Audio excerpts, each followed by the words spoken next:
चलो बेटा पढ़ना स्टार्ट करें। थोड़ी सी उम्मीद जगी हरियाणा के पेपर होने की, क्योंकि सीएम ने आपने देखा होगा कल परसों वो लाइव जब थे तब भी बात कर रहे थे, और लिखित सूचना भी आ गई कि 10 गुणा की बात हुई है ना। हाँ बेटा, जो सोचेंगे ना कि हम 10 गुणा में आ जाए वो पीछे ही रहेंगे। कोशिश करनी है टॉप के बच्चों में हमारा नाम हो, क्योंकि ये 10 गुणा लगेंगे थोड़ी ना। अगर नौकरी 100 आएंगी तो 100 में से वो लोग नौकरी के टाइम पर बुला लेंगे 10 गुणा, मतलब कितने को? 1000 को। इन 1000 में से 900 तो पीछे ही रहने हैं। तो ये मत सोचना कि 10 गुणा में नंबर आए, वो तो पीछे ही रहेंगे। लगेंगे जो टॉप 100 तक में हैं, क्योंकि नौकरी उतनी ही है। तो ये 10 गुणा बनाने वाले बना तो दिया कि चलो सबको ऑप्शन मिल जाए, क्या पता इसमें किसी का तुक्का लग गया हो ऊपर के 100 में पहले पेपर में। लेकिन ये कोशिश करना कि टॉपर्स में रहोगे दोनों पेपरों में, तब बात बनेगी। परिमल सर लगातार 2 दिन गए, एक दिन दिल्ली हरियाणा भवन में, तब भी सीएम से मुलाकात हुई, और फिर एक दिन स्पेशल चंडीगढ़ गए। उससे अगले दिन फिर वो बयान आ गया। तो कोशिश है, सरकार भी चाहती है लोग लग जाएं वो प्रोसेस, क्योंकि सीएम को ना बेटा बहुत ज़्यादा काम होते हैं। हम लोग तो यहाँ बैठे, हम पब्लिक है, हम समझ नहीं सकते, ये रियलिटी है। बहुत ज़्यादा काम होते हैं बड़े पद पर। जितना बड़ा ओहदा उतनी बड़ी जिम्मेदारी। हम तो अपना एक ठीक है भाई 8 घंटे 10 घंटे काम किया, 12 घंटे कर लिया। इनका पता नहीं होता, सुबह 7 बजे से निकले, रात में 1-1:30 बजे तक का काम है, और रोज़ का काम है। तो जितना ज़्यादा ओहदा बड़ा होता है उतना हिसाब से काम भी करना पड़ता है। उनके लिए सीईटी एक छोटा सा काम है, उनके पास हज़ारों ऐसे ढेर काम है। तो बार बार नोटिस में लाएंगे ना, बार बार नोटिस में दिखेगा हाँ यूथ है, याद रहेगा, तो उस पर काम करेंगे। इसलिए परिमल सर, जब तब देखा नहीं कभी किसी प्रदेश अध्यक्ष को कभी इसको कि भाई नोटिस में आता रहे। अगलों के पास 1000 काम है, तुम्हें सिर्फ सीईटी दिखता है, हमें सीईटी दिखता है। उनको तो किसानों की समस्याएं, कभी मजदूरों की, कभी HKRN, और ये 1000 चीज़ें हैं ना। तो इसलिए उनके सामने लाना पड़ेगा मुद्दा। जितनी बार बार जल्दी जल्दी आता रहेगा तो उनके दिमाग में रहेगा, उनका एक सिग्नेचर लगता है और चीज़ लागू हो जाती है। अब ये 10 गुणा की फाइल तो पहले से पड़ी थी ना, लेकिन इसके ऊपर सिग्नेचर करने का एक समय ही नहीं मिल रहा था, तो अब वो फाइनल हो गया। अब उम्मीद है जल्दी ही फॉर्म्स आ जाएंगे, और पूरी उम्मीद कर सकते हैं जनवरी में इसके प्रोसेस पे काम करना शुरू कर देंगे। अपनी तैयारी बहुत अच्छी रखना। इसलिए मैं हरियाणा जी के बहुत दिनों से निपटवा रही हूँ कि एक बार ऐसा हो कि सब बच्चों को आ जाए। तुम्हारी एप्लीकेशन पे क्लासेस हो गई हैं, अब जब भी तुम्हें ज़रूरत लगे अपनी एप्लीकेशन पे से पढ़ लेना। सबसे बेहतर होता है एक बार टीचर के साथ साथ पढ़ लो, फिर जब ज़रूरत पड़े एप्लीकेशन पे रिवाइज़ कर लो, क्योंकि ये सोचोगे अब ना पढ़ें तब पढ़ लें, फिर नहीं समझ में आएगा। अब मैंने तुम्हें हरियाणा जीके का बहुत सारा पोर्शन करा दिया। जैसे मैं हिस्ट्री की बात करूं, हिस्ट्री के 3 पार्ट होते हैं, एंशियंट, मेडिएवल और मॉडर्न। याद करो, मॉडर्न में गांधी, सुभाष चंद्र बोस, जमींदारा लीग पढ़ ली ना हमने मॉडर्न लगभग पढ़ ली। बस एक टॉपिक नहीं पढ़ाया, 1857 की क्रांति। वो एक दिन का टॉपिक है, पढ़ा दूंगी, जानबूझ के नहीं पढ़ाया, क्योंकि इसमें ना लोकल लीडर्स के नाम आएंगे हरियाणा जीके में। इसमें झांसी की रानी का नाम नहीं आएगा, ना नाना साहब का आएगा। इसमें हमारे हरियाणा में रोहतक में कौन था, गुड़गांव में कौन था, जींद में कौन था, वो आदमी तुमने रोज़ तो पढ़ नहीं रखे, आज तक तुमने पढ़े नहीं। तो इसलिए मैं चाहती हूँ जब पेपर आए उसके पास पढ़ा दूँ, क्योंकि वो लोकल लोगों के नाम तभी याद रहेंगे, वरना याद नहीं रहेंगे। तो मॉडर्न का लगभग हिस्सा हमने कर लिया। मेडिएवल में याद करो, मैंने तुम्हें डिटेल से पढ़ाया था सल्तनत काल, जिसमें हमने सारा सल्तनत में भाई रजिया बेगम का मकबरा, हमारे यहाँ उसका मर्डर हुआ, पढ़ा था ना हमने। फिरोज शाह तुगलक, मोहम्मद बिन तुगलक, कैसे सारी कहानी पढ़ी। फिर हमने मुगल भी पढ़े थे इसके साथ साथ, कि मुगलों में किसने हमारे यहाँ काम किया। यानी हमारा मेडिएवल का पार्ट कंप्लीट है। 2 चैप्टर थे इसके, एक सल्तनत का, एक मुगलों का, दोनों कंप्लीट करा दिया। इसका सिर्फ 57 की क्रांति का रह गया। एंशियंट मैंने अभी आपको नहीं कराया, क्योंकि एंशियंट थोड़ा सा बोरिंग है, और फिर वहाँ भी वो लोकल नाम आएंगे। जैसे हड़प्पा का एक बड़ा हिस्सा हमारे हरियाणा को कवर करता था ना, तो उसमें राखीगढ़ी नहीं आएगा, वो तो सबको पता है। उसमें आएगा कोई ऐसा गांव जो कि तुम्हें उस टाइम पे लगेगा तो मैंने पढ़ा ही नहीं था। तो मैंने जानबूझ के ऐसे टॉपिक्स छुड़वा दिए जो हमारे लोकल है नाम, और वो तभी पढ़ेंगे जब पेपर होगा कि भाई 1.5 महीना रह गया, 2 महीना, तब पढ़ा दूंगी। उससे क्या होगा, तुम्हें ताज़े ताज़े दिमाग में याद रहेंगे। अब मैं पढ़ा दूँ उसको, फिर वो आगे जाके तुम्हें याद ना आए, दिक्कत रहेगी। हाँ, तुमने जो मेन टॉपिक थे वो तुमने पढ़ लिए। ग ख तस्लम तुमने मॉडर्न वैसे मीडियम में पढ़ रखा है, इसमें भी पढ़ लिया, ठीक है। अब छोटे मोटे से टॉपिक रह गए हैं। और लास्ट क्लास में जो पढ़ा रही थी वो तुम्हें अगर याद हो, योजनाएं पढ़ रहे थे हम, आ गई याद? योजनाएं कई तरह से बनती हैं। जैसे सबसे पहले बात करें तो हमारे हरियाणा के बुजुर्ग, ओहो, इनकी वो मुझे याद नहीं रहा, मैंने पैसे नहीं देखे इनके साइट पर। चलो कोई नहीं, आज याद रहेगा, आज देख लूँगी। बुजुर्गों के लिए पेंशन है बेटा, इसमें औरतें भी आती हैं, आदमी भी आते हैं। कोई भी इंसान जिसकी उम्र 60 साल प्लस है वो बुजुर्ग या सीनियर सिटीजन की श्रेणी में आएगा, वो हकदार है अपनी पेंशन का। अगर वो सरकारी नौकरी में था, उसे कहीं से सोर्स ऑफ इनकम तगड़ा है, तो फिर वो हकदार नहीं है। ये उनके लिए हैं जिनकी कोई नौकरियां नहीं थी, जिन्हें कोई पेंशन नहीं मिलती, जो पहले खेती के भरोसे जीवन काट रहे थे। 60 के बाद खेती तो होती नहीं, तो पैसे तो चाहिए। तो सरकार ने जिनके पास कोई सोर्स ऑफ इनकम नहीं है ना, उन लोगों के लिए 60 प्लस में पेंशन रखी। मान लीजिए कोई फौज में था तो उसको पेंशन नहीं मिलेगी, क्योंकि वो तो फौज की पेंशन ऑलरेडी ले रहा है 25,000 30,000, तो उसको 4-5 हज़ार में 3,000 में क्या मिलना है। ये उनके लिए हैं जो पहली पीढ़ी में, हमसे पुरानी पीढ़ी में खेती के भरोसे जिनका पूरा जीवन निकल गया, लेकिन अब 60 के हो गए, अब खेती नहीं कर सकते, अब कैसे शरीर काम करेगा। तो उन लोगों के लिए बुढ़ापा पेंशन या बुजुर्गों की पेंशन। फिर हमने देखा था महिलाओं के लिए भी तरह तरह की पेंशन थी, है ना, जैसे सबला योजना, किशोरी, विधवा, है ना, पढ़ी थी ये सारी हमने। जो और जिनकी दूसरी बेटी होती थी, याद करो, उनको 500 रुपये भी मिलते थे। लाडली योजना थी जिसमें 5-5 हज़ार रुपये इकट्ठे हुए थे। फिर ऐसे ही लड़कियों के जो पेरेंट्स थे उन्हें 45 साल से 60 साल तक लाडली सुरक्षा भत्ता योजना, फिर 60 के बाद बुजुर्ग पेंशन योजना, ऐसी योजनाएं हमने महिलाओं की पढ़ी। फिर हमने पढ़ा था इन्हीं के साथ साथ जो तुम लोगों की तरह पढ़े लिखे हैं, जो लेकिन बेरोजगार है, इनके लिए भी तो था बेरोजगारी भत्ता, नहीं था सक्षम वाला, जिसमें 10वीं पास, 12वीं पास, ग्रेजुएट, पोस्ट ग्रेजुएट, भाई इतने दिन का काम मिलेगा, इतने रुपए मिलेंगे, लेकिन वो सिर्फ 3 साल मिलेगा, जिंदगी भर नहीं मिलेगा। ऐसे ही जो लोग अपंग, अपाहिज या जिनको कहते हैं दिव्यांग, ये शब्द मोदी जी ने दिया था दिव्यांग, इनके लिए भी हमने पढ़ा था। एक याद है, देवी रूपक, देवी रक्षक, शरीर पूरा खत्म हो जाए, 50%, 2 ऑर्गन खराब हो जाएं, 1 ऑर्गन, पढ़ा था ना, 25,000, 50,000, 1 लाख। तो इस तरह बहुत सारे प्रोजेक्ट हमारी सरकार लेकर आई थी। फिर हमने पढ़ा था सरकार ने स्वास्थ्य के लिए भी काम किया था। अगर याद हो, इंद्रधनुष, जिसमें 7 तरह के टीके लगे थे स्वास्थ्य विभाग ने ना।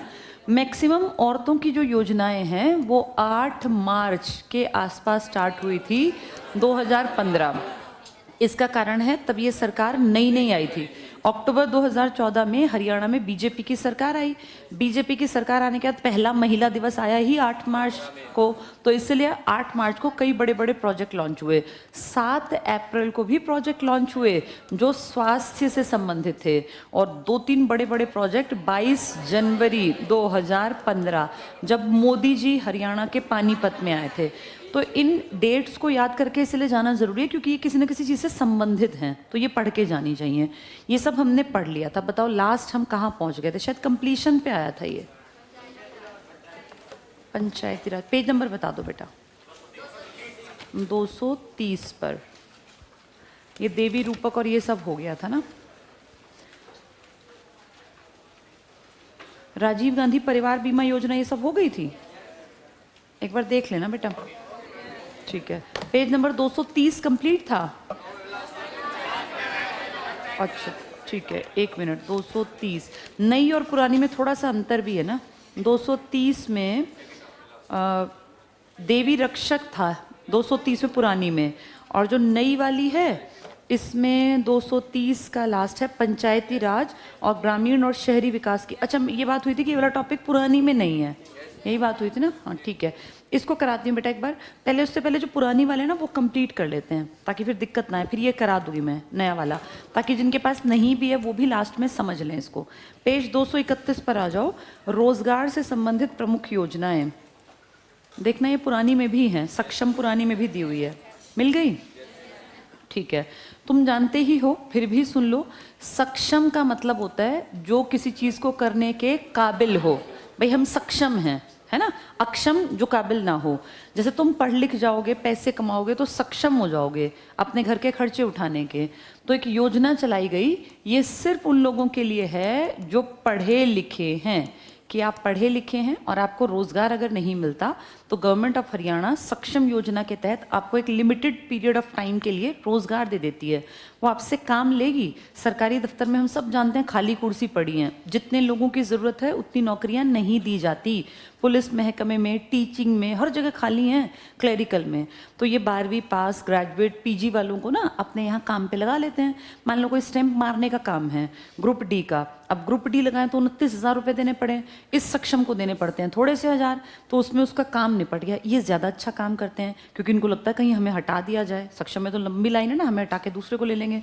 तो वो सोचते हैं 30,000 रुपये, 29,000 रुपये किसी ग्रुप डी को देंगे, वो करेगा क्या, एक स्टैंप ही तो मारेगा, इनसे ऐसे काम ले लें। तो इस तरह के छोटे मोटे काम जिसमें बहुत रिस्पॉन्सिबिलिटी नहीं होती, वो सक्षम योजना के तहत ऐसे लोगों से करा लिए जाते हैं। जैसे आधार कार्ड है, आधार कार्ड बनता है तो आधार कार्ड में कोई, जैसे भाई कोई आदमी, देखा नहीं कितने लोग बैठे होते हैं, वो तो जो काम करने वाले हैं अगर वहाँ क्लर्क को बैठाएं तो क्लर्क की तनख्वाह है 35-40 हज़ार। उसी सेम काम को सक्षम का एक लड़का कुछ हज़ार में कर देगा और वो बढ़िया काम करेगा, 12वीं पास है, ग्रेजुएट है, पीजी कर रखी है। तो सक्षम योजना ऐसे रोजगार दे देती है जिसमें कि बहुत ज़्यादा रिस्पॉन्सिबिलिटी की ज़रूरत नहीं पड़ती। सक्षम को अब डॉक्टर नहीं बनाएंगे, नहीं सक्षम को टीचर बनाएंगे, क्योंकि बेटा वो जिम्मेदारी का काम है। लेकिन कहीं स्टैंप मारना है, किसी का फोटो क्लिक करना है, किसी का जो है आधार कार्ड में काम करना है, तो उतना काम उनसे करवा लेते हैं। पढ़ के देखो अब, सक्षम योजना हरियाणा सरकार द्वारा शिक्षित युवाओं को, ये अंडरलाइन कर लो, ये सब पढ़े लिखे होंगे, इसकी पहली शर्त है पढ़ा लिखा, अनपढ़ के लिए नहीं है सक्षम। शिक्षित युवाओं को बेरोजगारी भत्ता, अंडरलाइन कर लो, बेरोजगारी भत्ता, बस आगे पढ़ो। और मानदेय के लिए सक्षम योजना 1 नवंबर 2016, सन आ जाते हैं, किसके लिए है, कौन सा मंत्रालय पैसे देगा और कौन से सन में, 3 ही क्वेश्चन बनते हैं मेनली, टिक कर लो, 2016 1 नवंबर। तुम महसूस करो ज़्यादातर प्रोजेक्ट 14 में आई सरकार तो 15 और 16 में चलाए। क्या अब तुमने पिछले साल कोई बड़ा प्रोजेक्ट देखा है? नहीं। यानी सरकारें जब आती हैं तो ये दिखाने के लिए कि हम बहुत काम करते हैं, सब सरकारें करती हैं। 10 साल पहले हुड्डा का राज था, कांग्रेस का राज था। जब नई नई बीजेपी आई तो कई, जैसे उज्ज्वला योजना, ये सक्षम योजना, ऐसी, ताकि सबको अट्रैक्टिव लगे। तुम सबको पता है आज उज्ज्वला के मैक्सिमम के सिलेंडर खाली हैं, क्योंकि उतने रुपए हैं ही नहीं कि उसको मेंटेन कर ले। तब तो वो फ्री के चक्कर में बांट दिए। आज 1000-1100 का सिलेंडर कैसे भरवाएं? न जाने कितने लोग हैं जो सिलेंडर का इस्तेमाल ही नहीं कर पा रहे हैं क्योंकि वो भरने के पैसे ही नहीं हैं। पढ़ो आगे। तो ये बेरोजगारी भत्ता है शिक्षित युवाओं को, हरियाणा सरकार, 1 नवंबर 2016। आगे पढ़ लो बस। हरियाणा सरकार के विभिन्न विभागों, काम कहाँ मिलता है, अंडरलाइन करो, विभागों में, बोर्ड में, निगम में, पंजीकृत समितियों में। पढ़ो आगे। प्रत्येक महीने 100 घंटे का काम करने वाले, अंडरलाइन कर लो, 100 घंटे, स्नातकोत्तर यानी MA, मास्टर्स की डिग्री को बोलते हैं स्नातकोत्तर। स्नातक होती है BA, उत्तर का मतलब बाद वाली, MA, PG। पास बेरोजगारों को 6,000 तक का मानदेय और 3,000 अतिरिक्त बेरोजगारी भत्ते के रूप में दिए जाएंगे। मैंने पीछे कुछ चेंज करा के लिखवाए थे, वो लिख दिए थे तुम लोगों ने? हाँ, वो क्या था, 12वीं को 1200, ग्रेजुएट को 2,000, PG को 3,500, ऐसा कुछ लिखा था ना हम लोगों ने नए के अकॉर्डिंग। तो ये 100 घंटे का काम मिलेगा अगर, तो 6,000 रुपये प्लस 3,000 बेरोजगारी भत्ता। नेक्स्ट पे आ जाओ, बेरोजगारी भत्ता योजना। अब जिसको सक्षम में जो ना हो लेकिन वैसे बेरोजगार हो, उसके लिए राज्य सरकार, टिक कर लो, राज्य सरकार। इसी लाइन में आगे, शिक्षित बेरोजगार, 1 नवंबर 2005, यानी ये किसकी सरकार रही होगी? हुड्डा, ये हुड्डा की। एक चीज़ हमने और नोटिस की, सरकारें सब सेम काम करती हैं, बस उनके नाम बदल देती हैं, सब काम कर रहे होते हैं। तो टिक कर लो 2005, यहाँ लिखो हुड्डा। कांग्रेस सरकार के टाइम में था, अब उसका नाम बदल के सक्षम कर दिया। 2005 को इस योजना की शुरुआत की गई। इस योजना के अंतर्गत, अंडरलाइन करना, 12वीं बेरोजगारों को 300 रुपये प्रति माह, स्नातक या डिप्लोमा धारकों को 500 प्रति माह। तो उस टाइम पे बेटा महंगाई भी तो कम थी। 2005 में जब ये प्रोजेक्ट आया तब सोने की कीमत थी 5,000 रुपये तोला। आज सोने की कीमत है 80,000 रुपये, तो बराबरी थोड़ी सोच लोगे। तब के 500 में भी कीमत थी, आज 1,000 रुपये की कीमत नहीं है। तो ये मत सोचना कि ये सरकार, ये समय समय की बात है। जब कांग्रेस भत्ता लाई तब उतने रुपए में काम चलता होगा, आज इतने में चलता होगा। नेक्स्ट पे आ जाओ, अनुसूचित जाति से संबंधित प्रमुख योजनाएं। अनुसूचित जाति मतलब SC के लिए। तो SC को कहाँ कहाँ फायदा देंगे? एक तो शादी ब्याह में पैसा दे देंगे, एक पढ़ाई लिखाई में स्कॉलरशिप दे देंगे, यही करते हैं ना मेनली। पहला टिक करो, मुख्यमंत्री विवाह शगुन योजना, मुख्यमंत्री विवाह शगुन। मैंने क्या बताया था, क्या करना पड़ता है विवाह में शगुन लेने के लिए? कार्ड दे के आना पड़ता है वहाँ, हाँ, एप्लीकेशन। और अमूमन वो एप्लीकेशन जो आपके एरिया का कोई प्रधान होगा ना, उससे स्टैंप लगी हो कि हाँ भाई ये आदमी ठीक कह रहा है। कार्ड तो बेटा कहीं 50 रुपये में छपवाया हो, अपना तुम ही छपवा लो कि लो भाई हमारे घर में शादी है, हो ही ना, तो उसकी फिर मान्यता होनी चाहिए।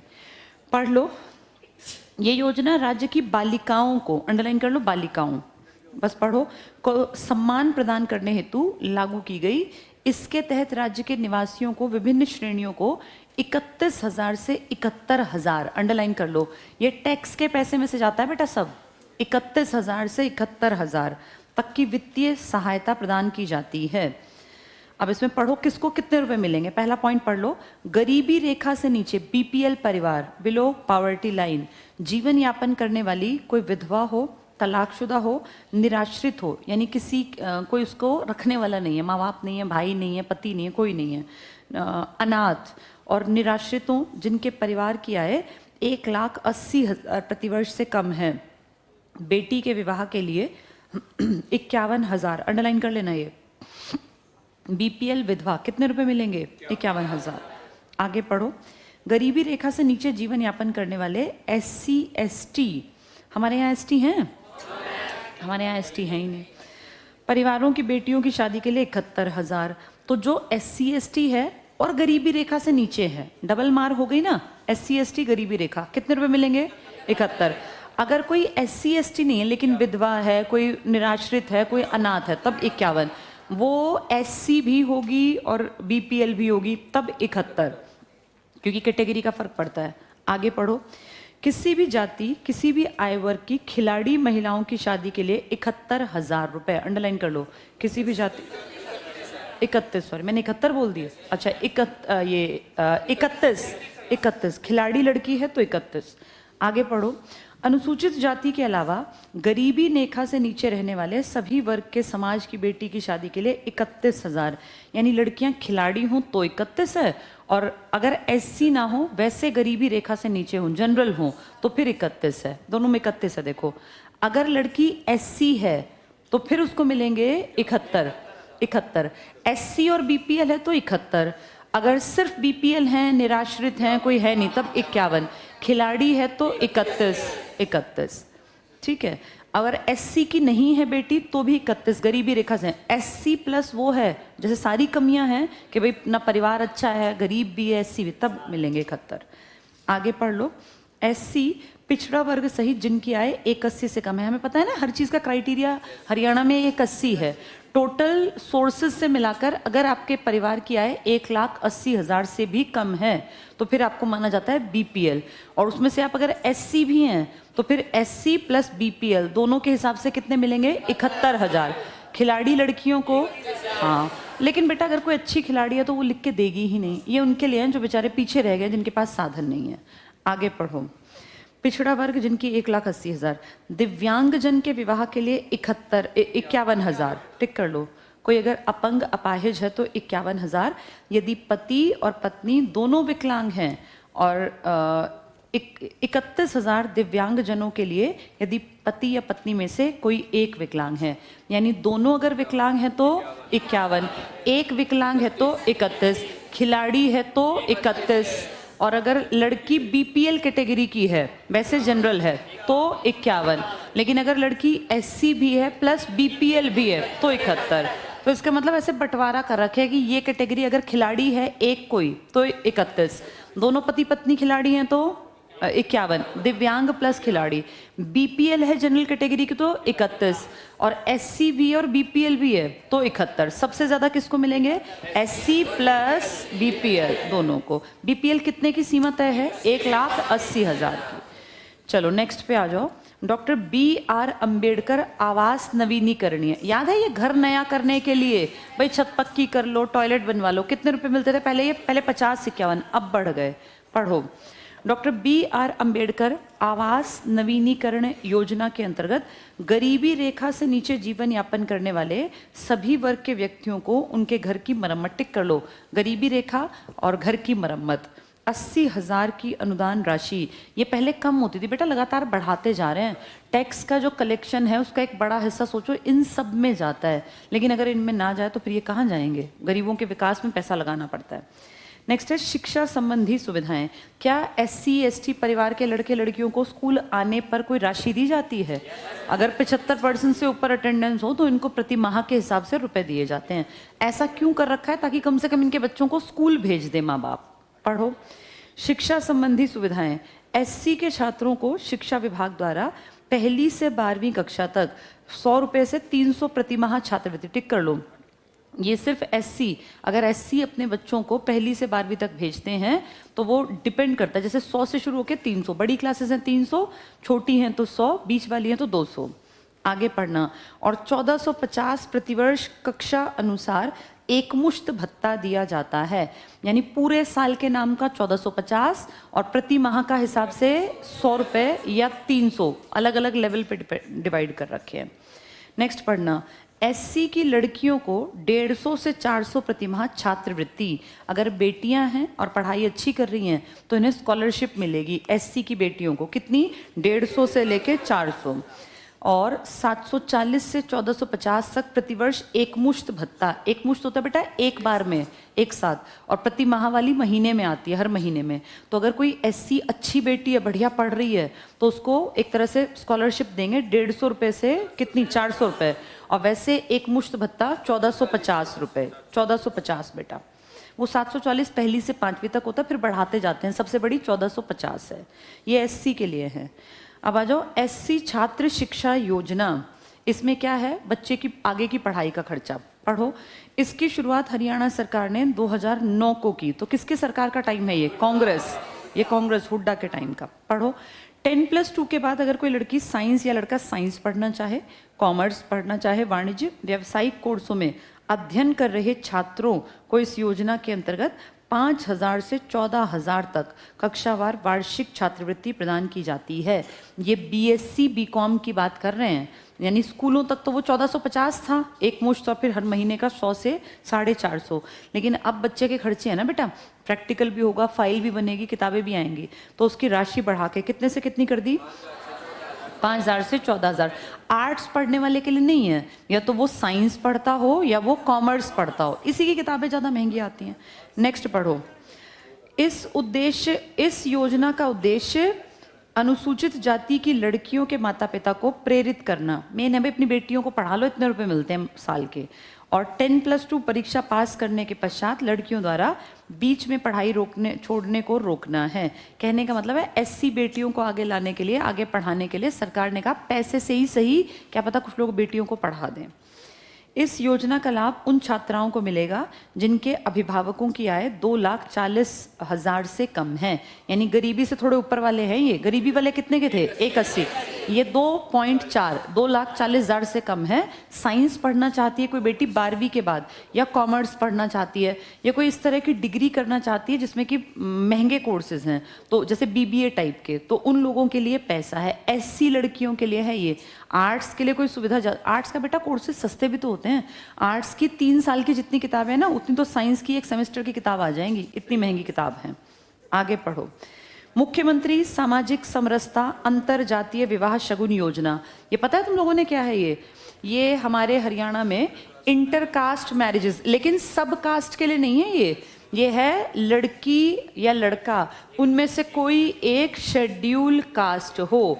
अगर दोनों कास्ट इक्वल हैं और वो कहें हमारी इंटरकास्ट शादी, उन्हें कोई पैसे नहीं मिलेंगे। एक कोई उनमें से शेड्यूल कास्ट का होगा तो सरकार कह रही है ऐसे प्रमोट कर रहे हैं हम, ताकि कास्ट का जो डिफरेंस है सोसाइटी में से वो हट जाए। तो ये इनमें से एक का SC होना कंपलसरी है। अमूमन लड़की अगर SC हो तो उसमें फिर ये पैसे मिलना आसान है। पढ़ो। मुख्यमंत्री सामाजिक समरसता यानी सोसाइटी में इक्वालिटी अंतर जातीय विवाह शगुन योजना, इस योजना के तहत अनुसूचित जाति के साथ विवाह को प्रोत्साहित, ये अंडरलाइन कर लो, SC के साथ विवाह को प्रोत्साहित। फिर पढ़ो। उन सभी मामलों में जहां एक गैर अनुसूचित जाति यानी कोई जनरल कास्ट गैर अनुसूचित व्यक्ति की शादी एक अनुसूचित जाति के व्यक्ति द्वारा की जाती है कोई एक एससी हो, विवाहित जोड़े को 2.5 लाख का प्रोत्साहन। देखो कितनी मोटी रकम तो इनको मिल रही है, जो एक कोई एससी होंगे कि भैया एक एससी है, लड़की है लड़का, तो 2.5 लाख। लेकिन 2.5 लाख में जीवन नहीं कटता बेटा, ये 2.5 लाख ये देखने के हैं। आगे पढ़ो, जिसमें से पढ़ लो, प्लानिंग बाद में कर लेना, पहले पढ़ लो। जिसमें से 1.25 लाख जोड़े के खाते में स्थानांतरित कर दिए जाते हैं और शेष राशि 1.25 लाख रुपए जोड़े की संयुक्त बैंक खाते में 3 साल की लॉक इन अवधि, यानी 3 साल तक वो पैसे नहीं निकालने।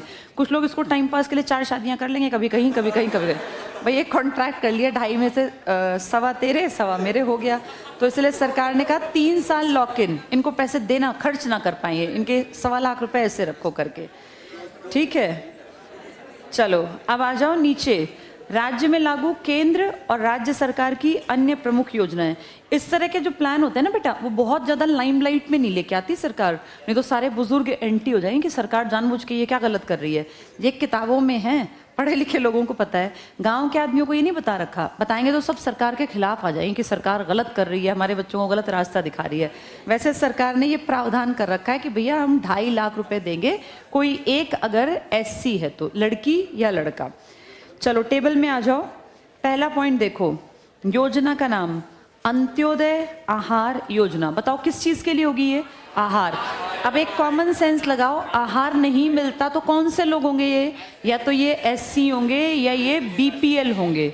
जनरल कैटेगरी अमीर को नहीं चाहिए, लेकिन कोई गरीब है बीपीएल तो चाहिए। पढ़ के देखो, 2018 में शुरू की गई इस योजना का उद्देश्य, अंडरलाइन करना, गरीब और ज़रूरतमंद व्यक्तियों को 10 रुपये में भरपेट भोजन, 5 रुपये में स्वच्छ और पौष्टिक नाश्ता, तो नाश्ते में हल्का कुछ मिल जाएगा 5 रुपये में, और 10 रुपये में भरपेट भोजन। क्या नाम है इसका? अंत्योदय। अंत्योदय आहार, यानी जो सबसे अंत में है उसका भी उदय हो, सबसे गरीब का भी फायदा। नेक्स्ट पे आ जाओ, अगली है ग्राम उदय से भारत उदय। किस चीज को टारगेट करते होंगे? गांव के विकास को। गांव का विकास कब होगा? जब गांव में अच्छी सड़कें होंगी, सब पढ़े लिखे होंगे, है ना, और अच्छा ब्यूटिफिकेशन होगा, बिजली पानी इंफ्रा होगा, तब। टिक करो, ये शुरू की गई थी 2016 में।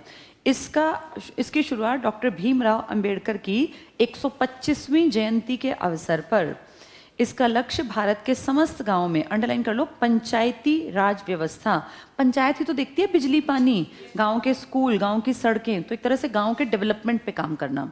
सुदृढ़ करके, बस पढ़ते चलो, सिर्फ पंचायती राज टिक कर लेना, मेन टारगेट पंचायती राज व्यवस्था को सुदृढ़ करके सामाजिक विकास, ग्रामीण विकास, किसानों की प्रगति, गरीब लोगों की जीविका को बढ़ाने के लिए नेशनल लेवल पे प्रयास करना। कहने का मतलब है ग्राम का विकास करना, गांव, और गांव के विकास के किसके हाथ में पैसा आता है? पंचायत। तो एक तरह से पंचायती राज को सुदृढ़ करना। तुम्हें पंचायती राज दिवस याद है? कब है? 2 बार आता है, एक 24 अप्रैल को, एक 22 अप्रैल को, एक पूरे देश का और एक हमारा भी तो है हरियाणा का अपना। ये पंचायती राज दिवस अप्रैल में आता है। अप्रैल में ही डॉक्टर भीमराव अंबेडकर की जयंती भी आती है, 14 अप्रैल की ना, तो उसी के हेरफेर में उनके बर्थडे को जब 125 साल हुए, तो ये कहा कि गांव के डेवलपमेंट पे काम करते हैं और गांव से भारत का डेवलपमेंट अपने आप होगा, तो प्रोजेक्ट का नाम रख दिया ग्रामोदय से भारत उदय। किस बड़े आदमी के बर्थडे वाले महीने में? Doctor BR Ambedkar. इंपॉर्टेंट है ये। नेक्स्ट है अनुकूल गृह योजना। अनुकूल गृह योजना। अब इसमें क्या करते होंगे? जैसे ना बेटा, घर तो है ही, अब एक बात को ध्यान से सुनो। पहले क्या था, कोई आदमी अपंग अपाहिज था तो लोग ध्यान नहीं देते थे, गांव में पड़ा रहा, वहीं उसकी न पढ़ाई की जरूरत न कामकाज की, सोचते भी नहीं थे। अपंग अपाहिज तो गाँव घर में एक जैसे भाई ठीक है पैदा हो गया, अब क्या करें। लेकिन अब माँ बाप कहते नहीं, अपंग है, अपाहिज है, तो क्या हुआ, पढ़ाएंगे, नौकरी तक ले जाएंगे। देखा खिलाड़ी इस बार का गजब कितना हमने अपनी आंखों से देखा। ठीक ठाक लोग तो लाए 1 और 5, सिल्वर और ब्रॉन्ज, और गोल्ड में हम थे 0, और इस बार 7 तो हमने गोल्ड उठाए दिव्यांगों ने, और टोटल मिला के 29। तुम खुद देखो, जिसके हाथ पैर हैं वो तो 0 पे हैं, जो बिल्कुल फिट हैं, जिनको बढ़िया डाइट मिलती है, उनको लोग बहुत आगे बढ़ाते हैं, और माँ बाप भी और कोच भी और सब पॉजिटिव।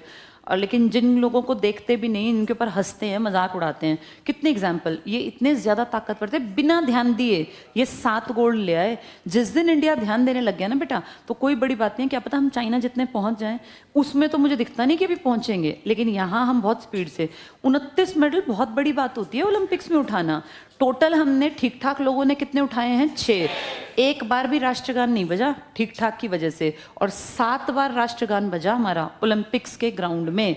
क्यों? पैरालंपिक्स में, क्योंकि जो लोग दिव्यांग थे उन्होंने इतना बढ़िया प्रदर्शन किया।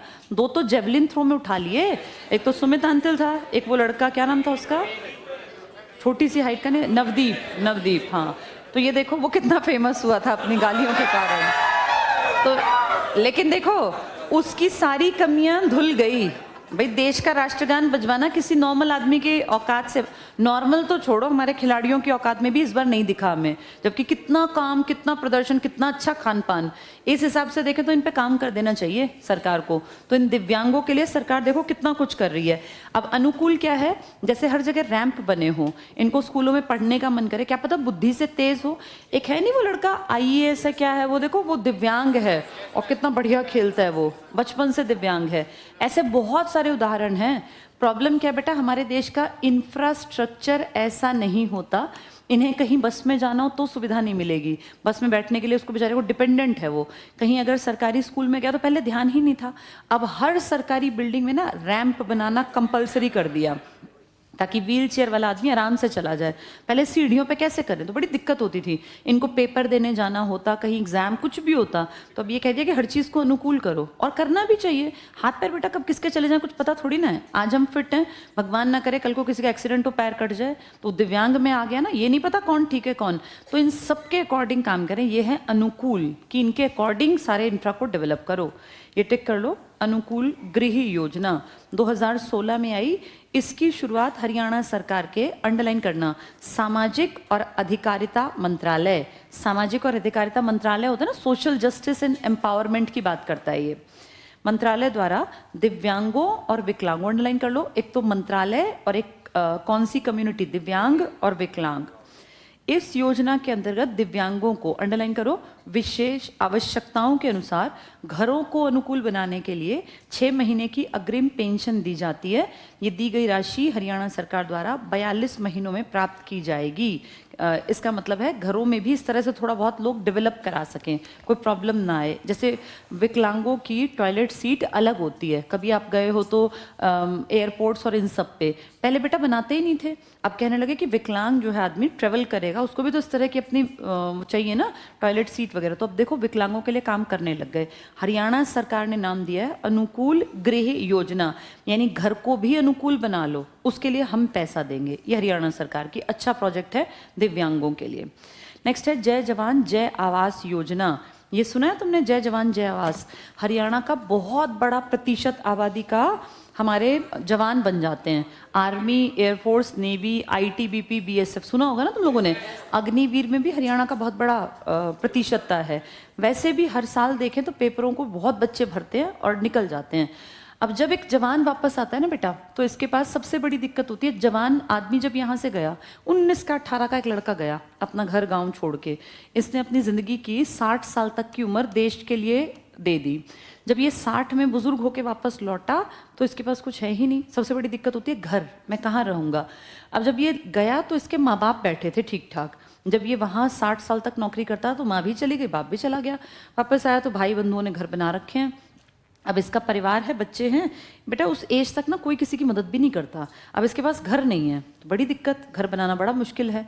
तो एक प्रोजेक्ट लॉन्च किया गया, जय जवान जय आवास, यानी ये हमारे जो जवान हैं इन्हें सस्ते में, सस्ते रेट पर घर बनाकर दे दें। तो इस तरीके से सरकार ने कहा या तो हम डेवलप कर देंगे या प्राइवेट बिल्डर्स को कह के कि भाई जो मिनिमम तुम कर सकते हो ना उतना कर दो। बेटा बनाने को तो 4-4 करोड़ के एक फ्लैट भी बने हुए हैं, उतना तो नहीं दे सकते, पर हाँ जैसे 30 लाख, 40 लाख, 35 लाख में फ्लैट्स मिल जाएं तो कम से कम ये जवान आके ऐसा ना हो कि बेघर बैठा है, इसको अपना आवास मिल जाए सस्ते दरों पर। ये था ये प्रोजेक्ट जय जवान जय आवास योजना, 2016 में आई थी। इसकी शुरुआत हरियाणा के झज्जर जिले, टिक कर लो, झज्जर वीर शहीदों का इलाका कहलाता है झज्जर। तो झज्जर जिले के मातनहेल गांव, इंपॉर्टेंट है ये, झज्जर मातनहेल गांव। फिर पढ़ो, इसका क्रियान्वयन सेना कल्याण आवास संगठन द्वारा, इसके लिए कोई मंत्रालय पैसे नहीं दे रहा, इसके लिए पैसा और सारा काम देख रहा है सेना कल्याण आवास संगठन, यानी सेना का कल्याण करेंगे, आवास बनाने के लिए एक संगठन बना लिया। कहाँ से स्टार्ट किया? हरियाणा के झज्जर के मातनहेल से। इंपॉर्टेंट है बेटा ये। नेक्स्ट पढ़ो, इसका उद्देश्य, उद्देश्य को अंडरलाइन करो। सेवारत, सेवारत कौन होते हैं? जो है नौकरी में, और सेवानिवृत्त जिन्होंने नौकरी छोड़ दी, सेवानिवृत्त सैनिकों को सस्ता आवास उपलब्ध कराना। तो इनके पास बहुत करोड़पति तो ये है नहीं, तो सस्ते में आवास मिल जाए ताकि जब रिटायर होके आए तो रहने लायक घर मिल जाए। तो जय जवान जय आवास योजना। कौन सा मंत्रालय देखेगा? सेना अपने आप देखेगी। नाम क्या है देखना? सेना कल्याण आवास संगठन, यानी सेना का कल्याण करने वाला, उनको आवास बना के देने वाला संगठन। हरियाणा के झज्जर के मातनहेल में 2016 में। नेक्स्ट पे आ जाओ, सलामती योजना। सलामती क्या करते होंगे कि भैया आप लोग ठीक ठाक रहे तो हेल्थ के लिए काम करेंगे और पॉपुलेशन बहुत ज़्यादा ना बढ़े। पहला टिक कर लो 2016 में। इसका पैसा बेटा बिल गेट्स, बिल गेट्स पता है ना, दुनिया के रिचेस्ट आदमियों में काफ़ी लंबे समय तक, और उनकी पत्नी का एक फाउंडेशन था, तो उन्होंने गरीब देशों में बड़ी मदद की, जिनमें हम भी थे। ये शर्म की बात है वैसे, क्यों मदद करे हमारी, हम इतने काबिल हो, हमारी मदद की ज़रूरत ना पड़े। अफ्रीका में और इंडिया में कई इलाकों में इन्होंने पैसा लगाया कि हमारी डेवलपमेंट हो। पढ़ो, इसका सलामती योजना हरियाणा के स्वास्थ्य मंत्रालय बिल और मेलिंडा गेट्स, इसकी पत्नी थी ये, फाउंडेशन के सहयोग से। तो पूछ लेंगे हरियाणा में स्वास्थ्य मंत्रालय प्लस कौन से एक संगठन ने मिलकर योजना को प्रमोट किया? तो ये बिल गेट्स की संस्था है, इसने पैसा दिया बेटा। ठीक है, इसके बाद थर्ड पॉइंट टिक कर लेना। इसका टारगेट क्या है? परिवार नियोजन आरंभ करने वाला हरियाणा देश का पहला राज्य। वेरी वेरी इंपॉर्टेंट लिख लो यहाँ, परिवार नियोजन आरंभ करने वाला हरियाणा देश का पहला राज्य बन गया, ताकि बहुत ज़्यादा फैमिली में बच्चे ना हों, बहुत पॉपुलेशन ना बढ़े। ऐसा करने वाला हरियाणा देश का पहला राज्य बन गया। ठीक है, इसके बाद स्वधार गृह योजना, इसमें क्या करते होंगे? अपना खुद का घर बनाने के लिए पैसा। ये 2015 से स्टार्ट हुई। इसका उद्देश्य टिक कर लो, कठिन परिस्थितियों में पीड़ित महिलाओं। तुम्हें याद है एक ऐसा पीड़ित महिलाओं के लिए एक वन स्टॉप सखी सेंटर था, है ना? लेकिन वहाँ कितने दिन रह सकती? 3 दिन। अब 3 दिन से जिंदगी नहीं कटती ना, तो इस तरह के प्रोजेक्ट लाए गए। देखो क्या लिखा है, स्वधार गृह, यानी अपने बेसिस पर घर बनाना। क्या तुमने पढ़ा था सेल्फ हेल्प ग्रुप भी थे औरतों के जो पैसे इकट्ठे करती हैं? ये टिक कर लो। पीड़ित महिलाओं के लिए सहायक संस्थागत योजना तैयार करना। ये योजना महिलाओं को सामाजिक और आर्थिक सुरक्षा सोसाइटी में और पैसे में, बिना पैसे के कुछ नहीं है बेटा। वन स्टॉप सखी सेंटर में 3 दिन बाद चौथे दिन कहाँ जाएगी औरत? तो उसको कामकाज तो करना पड़ेगा ना। अगर पिता भी साथ ना दे, पति भी साथ ना दे, बच्चे छोटे हों, फिर कहाँ जाए? तो उन जैसों के लिए है ये स्वधार गृह योजना। नेक्स्ट है प्रधानमंत्री जन धन योजना। याद है हर गांव में हर किसी का खाता खुला था, मेंटेन किसी ने नहीं किया, लेकिन ये था फाइनेंशियल इंक्लूसिव, यानी सबको इंक्लूड कर लो, जितने भी लोग हैं हर किसी का खाता कंपलसरी कर दिया था। आज पता नहीं चल पा रहे हैं कि नहीं चल पा रहे, लेकिन एक टाइम पर ये कंपलसरी था। पढ़ो, ये 2015 में आया था। इसका उद्देश्य वित्तीय समावेशन, यानी सबको समावेशित कर लो, सबके पास अपना खाता हो, चाहे खाली हो पर खाता होना चाहिए। ये कंपलसरी था उस टाइम पर। इस योजना के अंतर्गत खाता खुलवाने में हरियाणा राज्य का देश में चौथा स्थान था। टिक कर लो, चौथा स्थान था खाता खुलवाने में। बेटा खाता खुलवाने से होता क्या है? खाते में पैसे भी तो होने चाहिए। खाता खुलवाने में चौथे थे। वो मेंटेन कर पाओगे? जीरो बैलेंस किया था ना एक बार, कि चाहे आपका 1 भी रुपया ना हो, खाता खुलवा लो बस। नेक्स्ट देखो, ऑपरेशन मुस्कान। जो बच्चे खो जाते हैं ना बेटा, उन लोगों को जगह जगह से पकड़ के माँ बाप तक पहुंचाना, ये एक प्रोजेक्ट सरकार ने चलाया, नाम रखा ऑपरेशन मुस्कान। ये बच्चे खो कैसे जाते हैं? 2 तरीके से खोते हैं बच्चे। एक, भाई परिवार में 5-7 बच्चे लेकर ट्रैवल कर रहे हैं, एक आधा स्टेशन पे ही छूट गया, ऐसे ही खोते हैं, नहीं ध्यान दिया। या फिर कोई बच्चे को कहीं मान लो कोई उठा के ले गया, डर के मारे कहीं छोड़ गया, उसने देखा पकड़ा जाऊंगा। तो ऐसे नॉर्मल किसी परिवार में 1 या 2 बच्चा कभी नहीं खोता। जिनके खोते हैं वो अमूमन वही होते हैं। एक बार हमारे साथ भी हुआ था 2-3 साल पहले। परिमल सर ब्रांचेस से हमारे नहीं, मतलब हमारे बच्चों के साथ हम दिल्ली ले गए बच्चों को और कोई अपनी बेटी को ले आया छोटी सी को, वहाँ बैठे हुए थे। ये है ना लाल किला, बड़ा अच्छा सा उस टाइम पे मौसम था, ठंड सी थी। तो वहाँ पे परिमल सर हम सब बैठ गए, कम से कम वहाँ 200-400 स्टूडेंट्स थे, अपने ज़्यादा होंगे मे बी। तो एक ने ध्यान ही नहीं दिया, वो बच्ची को लाई हुई थी अपने, बैठी रही बातों में। थोड़ी देर बाद बोली मेरी बेटी कहाँ गई, देखा तो गायब। और शाम ढलने को आ गई थी, वापसी का टाइम था।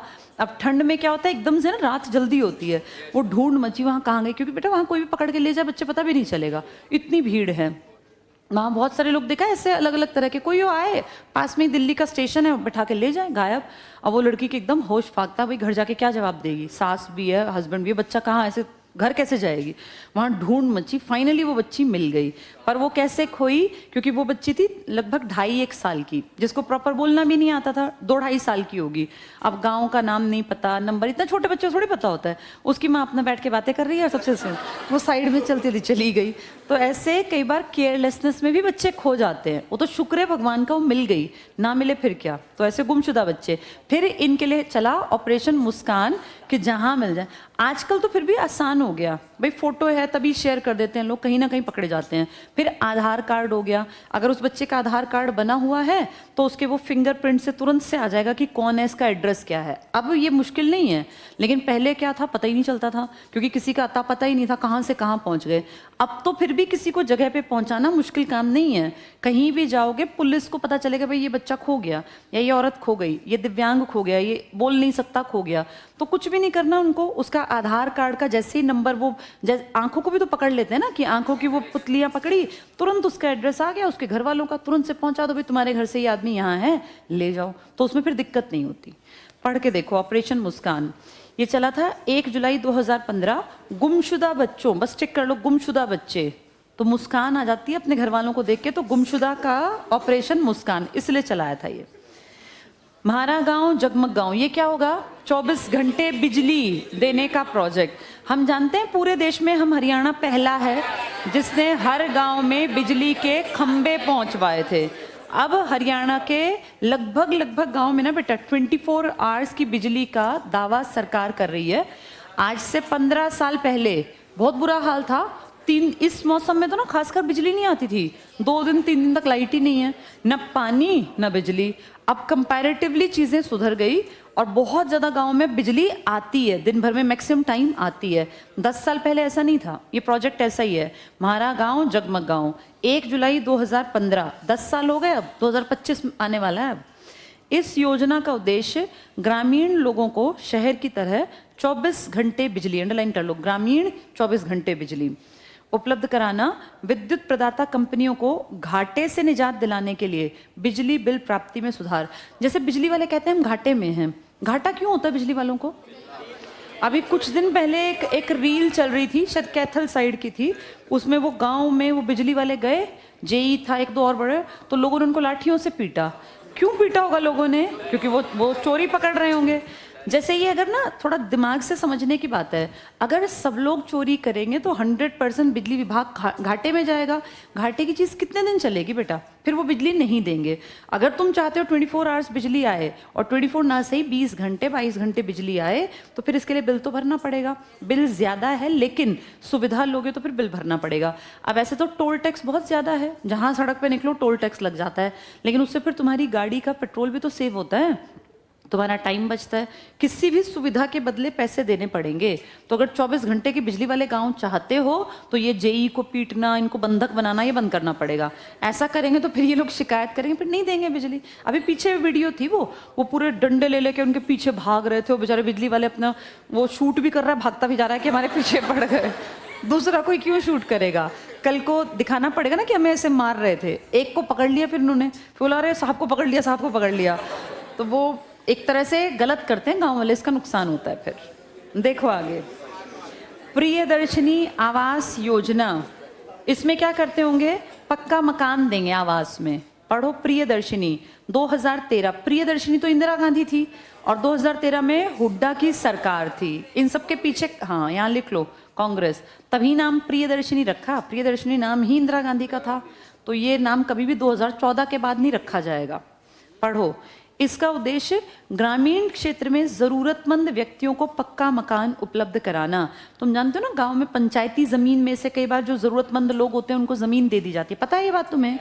हाँ, जैसे मान लो कोई गांव में एक हमारे यहाँ लड़की आई थी, उसके पिताजी गुजर गए थे, 2 बहनें थी, भाई था नहीं, उसकी माताजी भी उस टाइम पे यंग थी, और एक लड़की तो शायद 2.5 महीने की थी जब उसके पिताजी गुजर गए। तो कहाँ रहें, घर वालों ने निकाल दिया। तो फिर उनको पंचायत ने ज़मीन दी थी, पंचायती ज़मीन में से। तब जैसे तैसे गिरते पड़ते उन्होंने 2 कह रही थी मैडम बस ईंट रख रख के हमने 2 कमरे बना लिए, इतना कर लिया।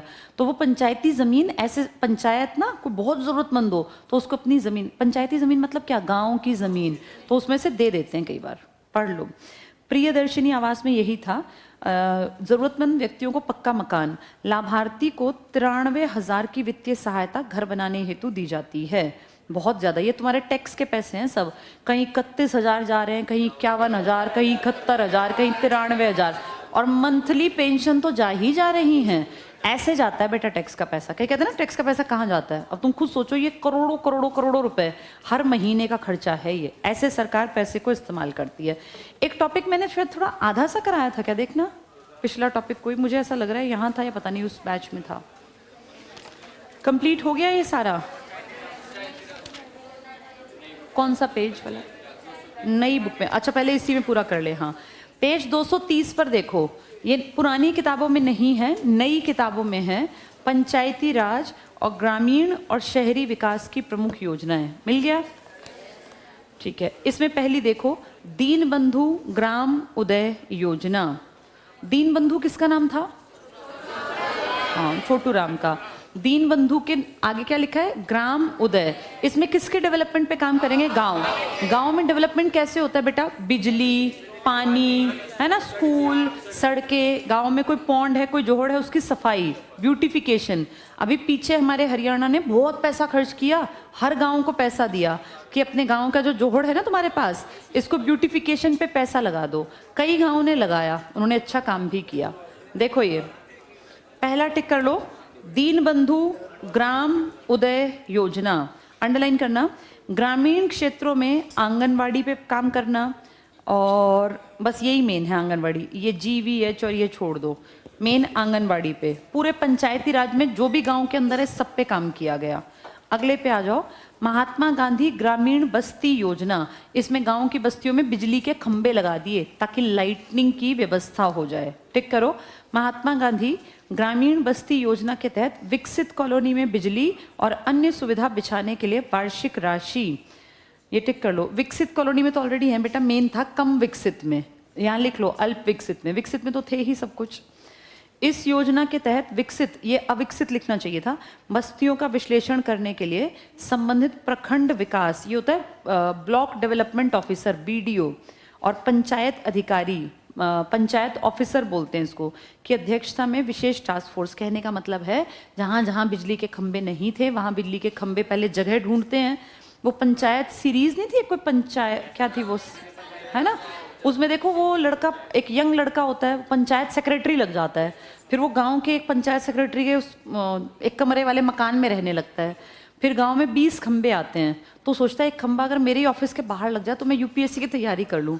तो वहाँ फिर वो बैठक सी बैठती है 10-20 लोगों की, वो कहते हैं भाई हमारी गली में लगाओ, फलाना जगह लगाओ वहाँ। तो बेचारा बोल ही नहीं पाता कि एक खंबा यहाँ भी लगा दो जहाँ हमारा ये दफ्तर है, पंचायत ऑफिस है। फिर जैसे तैसे करके एक कोई कहता है तब उसके वहाँ वो खंबा लगता है, फिर उसकी लाइट में पड़ता था। तो ये पंचायत डिसाइड करती है कि भाई कहाँ लगेंगे खंबे वगैरह, उसी के लिए है ये। नेक्स्ट पे आ जाओ, हरियाणा स्वर्ण जयंती महाग्राम योजना। 10,000 या 10,000 से अधिक आबादी वाले गांवों के अनुसार सीवरेज सिस्टम डालने के लिए, यानी जिस गांव की आबादी बड़ी है, बड़े गांव हैं, आबादी ज़्यादा, वहाँ सीवरेज की प्रॉब्लम हो सकती है ना, शहर टाइप बन गई है, तो यहाँ के सीवरेज के लिए टिक कर लो।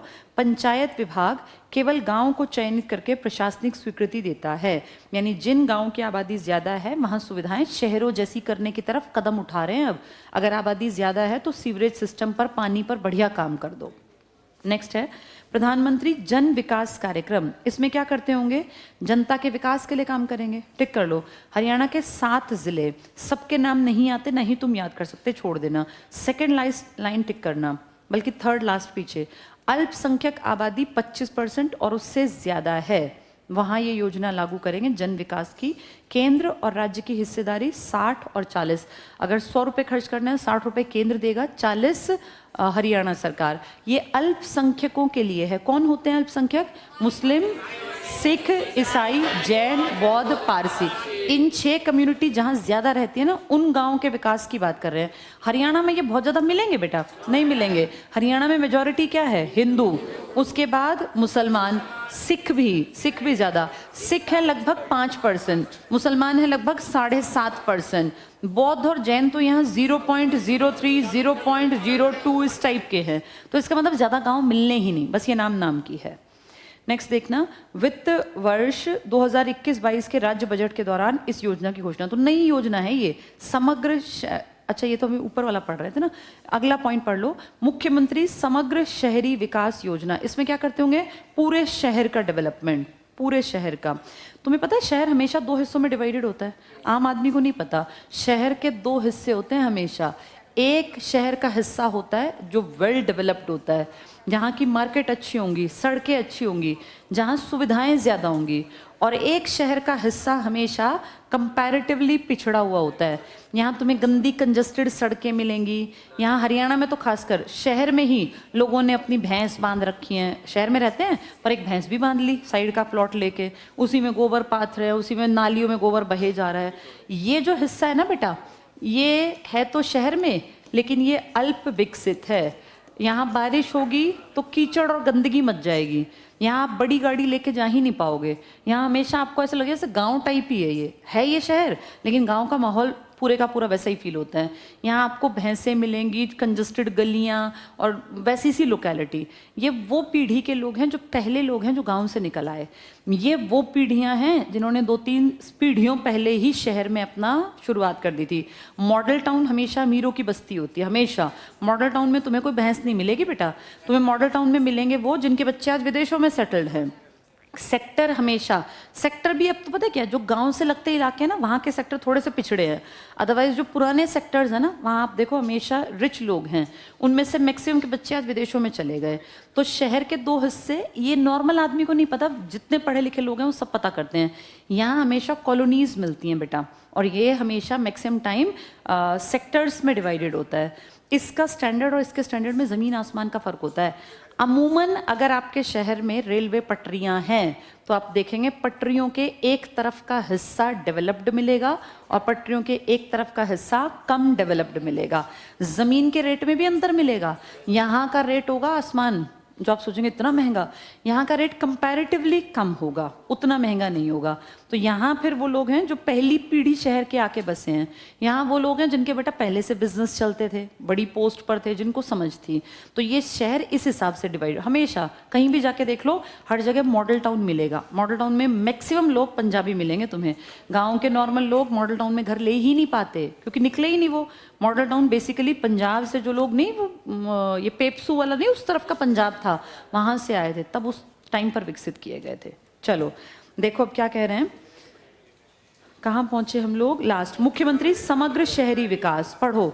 ये योजना मूलभूत सेवाओं जैसे जलापूर्ति, sewage, septage, storm water drainage, green space और park, community centre, street light, सड़क, गलियां, नाइट शेल्टर, सामुदायिक सार्वजनिक शौचालय, सॉलिड वेस्ट मैनेजमेंट, दूध डेयरी का स्थानांतरण, नगर पालिका कार्यालय के भवन का निर्माण, आवारा पशुओं के पशुबाड़े का निर्माण, इसके प्रदान करने की परिकल्पना करती है।